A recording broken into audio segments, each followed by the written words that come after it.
When you think of mastery, what comes to mind? The dictionary defines it in a couple of ways: command or grasp of a subject, like a mastery of Italian, or superiority, victory, mastery over one's enemies. And somewhere along the way, I think we adopted the second definition as a default. In today's culture of one-upmanship, mastery often looks like having the edge over someone else. Kind of thinking lawyers here, winning the exchange, being sharper, louder, more dominant.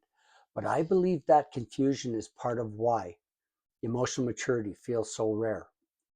Real mastery isn't control over others, it's control over yourself, especially when someone is trying to provoke you. Anyone can react, anyone can defend, anyone can escalate. But very few people can stay composed when their identity is being attacked. And that is where the real power lies. Hello, everyone. I'm Judd. If you're new here, we talk about navigating midlife with more clarity, more calm, and a lot less unnecessary pressure.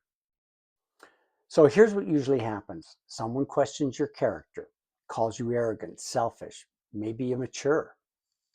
Instantly, your nervous system lights up, that tense feeling in your body. You explain, you defend, you justify, because your identity feels threatened. But defense is still a reaction, and reaction means they're setting the pace. If you're reacting, you're not leading. So here's the shift. I found when someone attacks you personally, instead of defending yourself, just agree. If they say you're arrogant, respond calmly. You might be right. I'm working on that. If they say you're selfish, maybe sometimes I'm trying to improve. No sarcasm, no edge, no performance. Just grounded acknowledgement. And here's what happens: the fight collapses. You cannot argue with someone who agrees. There's no friction, no resistance to push up against. The emotional charge drains out of that moment. Now, this took me years and years and years to understand. Excuse me. Um, Growing up, I was afraid of my father.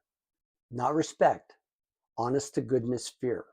I never knew what kind of criticism or intensity I'd face when he got home. You see, he worked in the oil industry and was gone for months at a time and would only come home for a week. So my mom had everything lined up of all the things that I had done, my older sister, my older brother, that my dad, I'm sure it was terrible for him to get bombarded with, you need to speak to Judson or my sister or my brother.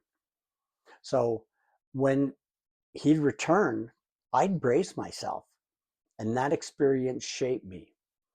I eventually went into the same industry out of high school that my dad went into, which was working on drilling rigs. And I worked on them for many, many, many years. And in that environment, aggression wasn't just common, it was survival. If you weren't tough, you didn't last. But what works in survival mode doesn't always work in relationships. It took me years after leaving that industry to learn how to be different with people, to build healthy, meaningful, non-confrontational relationships.